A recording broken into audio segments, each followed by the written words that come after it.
Okay, so we're gonna have the person offer you their right hand. I'm gonna take my left hand and grab the whole thumb blade of his hand. I'm not just grabbing the thumb, I'm grabbing the whole blade. And I'm gonna put my right hand across the other blade of his hand. I'm gonna bring it up against my body, so I'm using my body for leverage. And I'm gonna rotate my right shoulder towards my left and down. He tries to get away from this by pulling straight back, okay? So I am going to step inside, take my bicep, my right bicep, put it under his elbow, reach over with my right hand, grab the pinky side of his hand again, tuck it against my body, and rotate his pinky away. This is called inside cradle arm bar straight for obvious reasons. He tries to get away from this by bending his elbow, I go with it. Okay, this is inside cradle arm bar bent. If I have his elbow out here, I don't have any control. I have to have his elbow tucked inside, fingers are here, and what I'm gonna do is I'm gonna push my hand down and lift my bicep. From here, I'm gonna come back out to wrist lock 1. I'm gonna take my hand and swing it up and over. So from my left side across to my right, bring it back up, grab his pinky blade with my right hand, put my thumb right below his knuckles, and then with my other hand, put my other thumb right below his knuckles. I am gonna bring it towards my body, push his fingers towards his elbow, and pull his wrist towards me. Okay, that's wrist lock number 2. So now I'm gonna go to outside cradle arm bar straight. If your hands are big enough, you can grab their whole hand.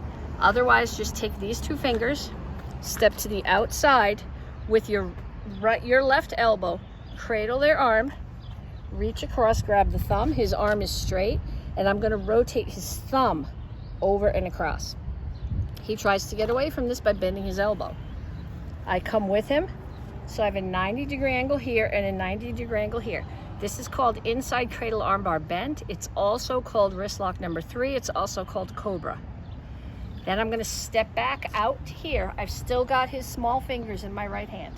I'm gonna take my left hand, grab the thumb blade again, let go of my right hand. I'm gonna step in, bring his fingers to the inside of my wrist. Come up, tuck his elbow inside mine, between my elbow and my chest. If I'm out here, I'm gonna hurt his fingers, but I'm not gonna have control of anything else. Tucked in here, and I put the other hand on top and I squish. This is called gooseneck. Okay, so from here, I'm gonna free up my right hand, grab his 2 big fingers. I'm not releasing the pressure on this hand. Using this bone as a fulcrum, I'm gonna pull his fingers over. Once I've got that, I can release the other hand and grab the other set of fingers. I wanna get a good grip on the fingers, pull them in and split them. Step out, I'm gonna put his elbow on top of my shoulder.